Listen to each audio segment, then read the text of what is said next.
Hi everyone, welcome back to the final part of our blacksmith giant hammer tutorial.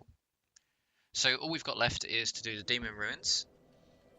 We're going to start by spending the souls we got from Nito, and we're going to upgrade our crystal halberd. So we got really lucky and we got two chunks from that gecko at the start, so we can upgrade it twice, and then we can level up. So um, yeah, just vitality or endurance, whatever you want to put your points in. So a couple of things about next section. So the bosses that we're going to fight are going to be Demon Firesage, then Centipede, then Bed of Chaos, and then we'll take on Gwyn for the finish. We're going to do... we use our time on the lift to equip our armor again, and I feel like the gold hem robes are particularly useful because they're fire resistance and stuff for the demon ruins. So this is the one time we don't have to send the lift back up, so you don't have to do your little circle to send it up because we're not going to come back down, we're just going to bone out. Oh no, sorry, we're going to warp out. So here we're going to do the Blighttown drop. So there's actually two versions. There's like a hardcore Blighttown drop where you do an extra roll at the end straight onto the wheel. We're not going to do that. So coming through here, what I didn't mention before, the only attack you need to roll for is the quick attack, which, yeah, we don't get to see here. They all do the slow attack, so we can run straight through. But how to do the Blighttown drop. So second peg, walk out at a 45-degree angle, change your camera angle, and just spam roll as you hit that peg. And then drop down, then jump onto the elevator and heal up. And then once you've healed up, you can walk off and then roll back.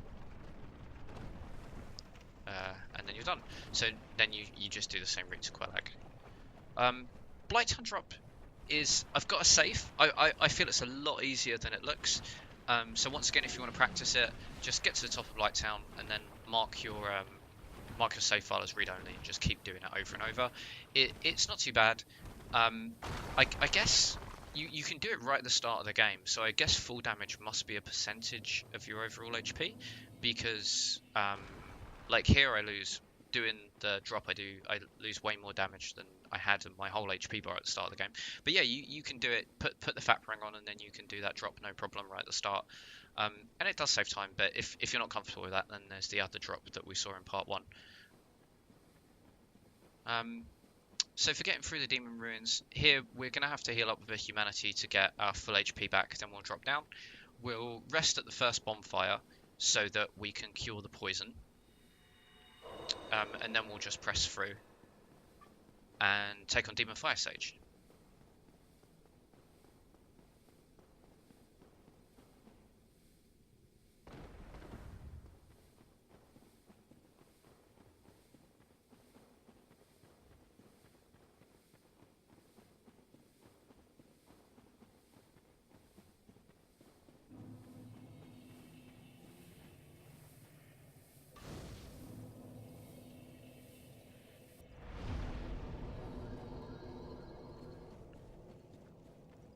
So because we killed Ceaseless, but we boned out before we got the animation, so we just haven't started to skip the animation there.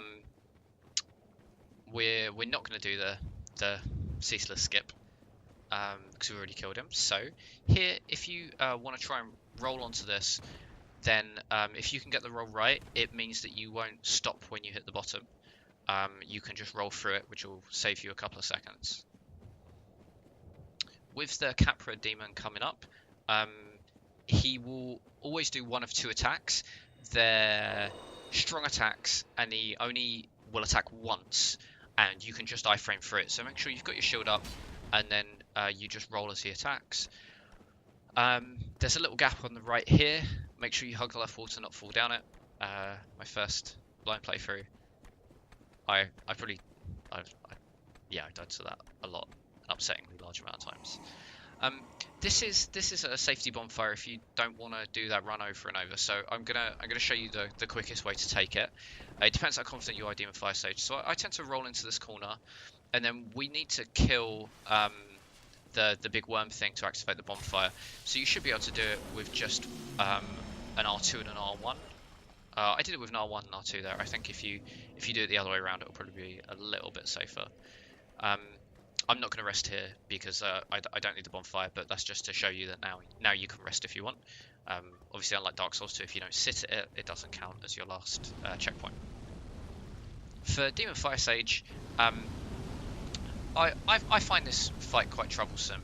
I think mostly because the Asylum Demon strats don't work, and my brain just goes, oh, it's the Asylum Demon in makeup, but it's not. And a lot of his attacks you have to be in different positions to dodge. So just talk through his fight. So first of all, he'll always do this jumping attack. So I do a little roll because I have been hit by it before, and then you can normally get 2 shots off. Now the up and down, this butt slam attack, you can get in and do an R1 and an R2 afterwards, which is really good damage. So the butt slam is great because it's very low risk to you and you get to hit him. But the problem is you just can't get enough hits off, so it means the fight takes forever. So it's both good and bad. Here, for this fight, we're getting a lot of butt slams. He's got 2 other main attacks. The first one is that he brings his weapon over his left shoulder and then pushes it out and does an explosion in front of him. You want to be behind his left leg to dodge that one. And then the other one is he brings the staff up and then hammers the point of it down into the ground and explodes. And for that one, you need to be behind his right leg. So those are kind of that distinction is what I find challenging. And you also need to not get too far away from him. So here, if you want to rest here, absolutely rest. Spend your souls, recharge your Estus. There's no detriment to it at all. I just don't bother to save time. You should really. Yeah, that should have been a jump, it was a roll instead. Yeah, so just roll down to save time, heal yourself up before the fight. For the Centipede Demon, you can do, you're going to head over to the right and then cut back to the left so that you can get straight into the middle. The first one, you roll through and you should be able to do it without taking damage. The second one, you do a double roll and you should be able to do it with only taking a small bit of damage. There we go. And then you'll get that attack so you can dodge through that. Now the ideal Centipede Demon fight, you want him to do like a tail slam or something like that, and then you hit his tail and it comes off. Then when you kill his tail segment, you get the orange charred ring in your inventory. Then if you can equip that fast enough, then that means that you can basically chase him down and you can get out of the arena a lot quicker. So generally you want to try and keep close to him. Because if you get far away, he'll start doing like launching his arms at you, and that attack is an absolute nightmare. And he'll just keep doing it, and you can't close the distance. So try and keep close to him. Here, I am super greedy, and I just keep tanking these stomp attacks. Like it's really, I should have played that a bit cleverer. I should have just backed off, let him stomp, and then gone back in. But yeah, I was just super greedy. But yeah, it means we can run straight out the boss arena even faster because we've already got the orange charge ring in. So here you can rest, recharge Restus, spend your souls, and then off we go. So for getting through this section, you want to take the path here up for the first part, but then where it meanders around to the left, we don't need to go that way at all. So we're going to cut straight over to the right towards the large building. With the giant stampy dudes, just head between their legs slightly more to the right than the left, and then they'll turn and create like a little pathway for you. And as long as you keep running and go through, you should be okay. Then when we get to here, cut through the right hand side of the building, and then once you get past it, you'll see the next big kind of Angkor Wat tower on the other side, and then you want to run through to the front.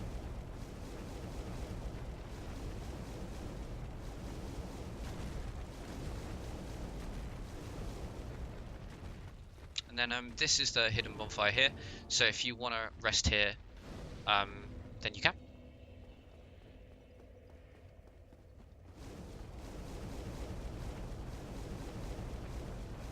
And now we get through to the Bed of Chaos, the best boss in the game.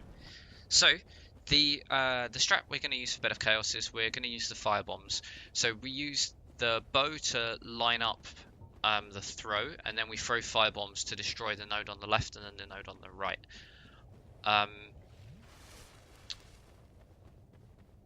the way we're going to do it is we equip the bow, so we've got the bow ready when we land.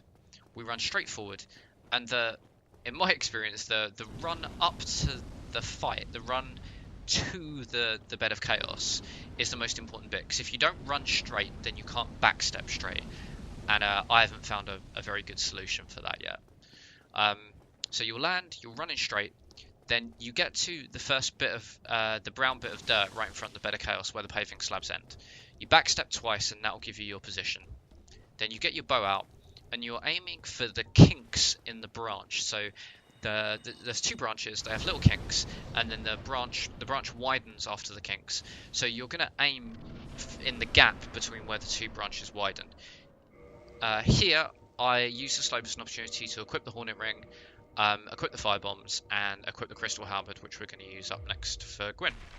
So get your position right, so you're landing in the middle, and you can kind of see the slabs where they're going straight forward.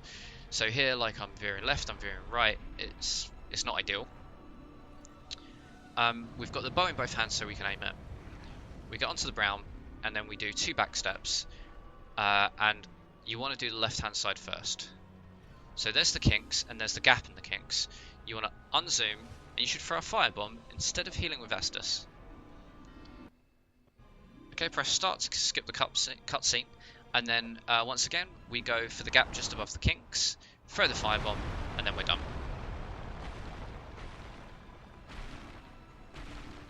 Then roll through all the branches, kill the bed of chaos. Be super glad that it's not. Thank God you're wearing gold hem robes. Cool, and then that just leaves Gwyn.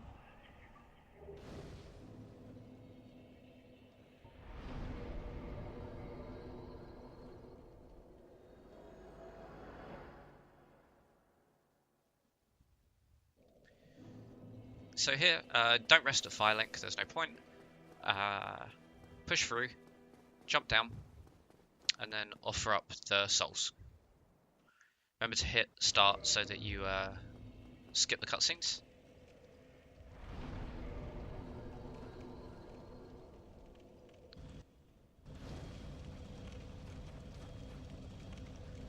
If at any point you've forgotten to upgrade your crystal halberd, as I often do, that is the last time you can do it. And if you want to spend your souls on more vitality or endurance if you're not confident in the fight, then you can. The strat we're going to use for Gwyn. So first of all, let's talk about getting past the Black Knights. Were they Silver Knights?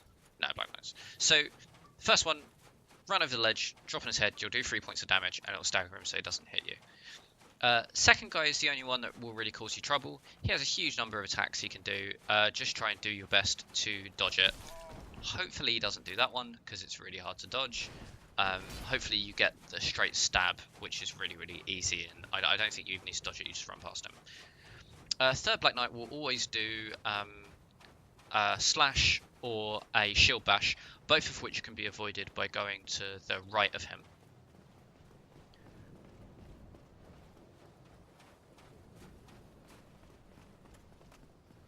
So fourth guy has an axe. I tend to dodge the fourth guy by cutting to the left, and then the final guy has the halberd, and I tend to dodge the halberd by cutting to the right. Then we just got to get in the fight. So once you get into the fight with Gwyn, there's a few things you need to do quite quickly. So first of all, you need to equip stone armor, and that's going to allow us to tank through any of Gwyn's hits, because it will push our poise through the roof and it will minimize our damage. I tend to try and equip as much as I can while I'm going through here. I fumble it a little bit here. I'm a little bit slow.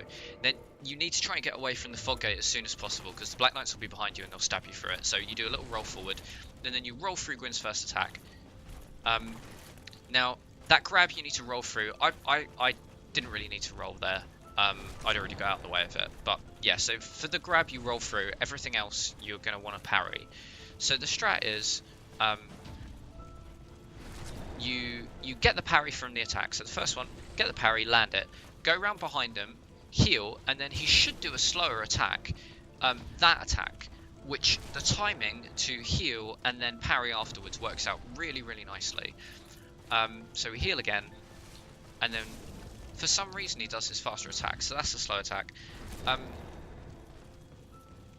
normally, if you heal, he almost never, in my experience, does the fast attack. He just does that slow one. But for some reason, we get really weird RNG here, and that's fine. But yeah, just keep locked on. Stone armor means you can tank loads, which is great. And even when your health's full, you can still Estus. And what that item usage animation will normally force him to do is slower parryable attack.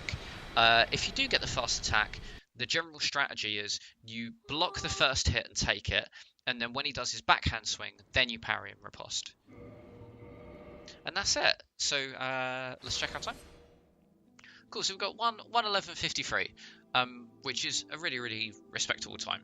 So I think even if you've completed the game a few times, then using this, I know it depends how experienced you are, but I feel like using the strat is pretty easy to get sub 4. You've got a lot of room for error, a lot of safety bonfires you can use, and with a bit of practice, you should be able to get sub 2 quite quickly. But yeah, once you get under 90 minutes, it becomes a lot harder to shave those minutes off. But yeah, I hope that's been useful. If you've got any questions or anything, just post them in the comments, and I'll do my best to respond. Thanks for watching.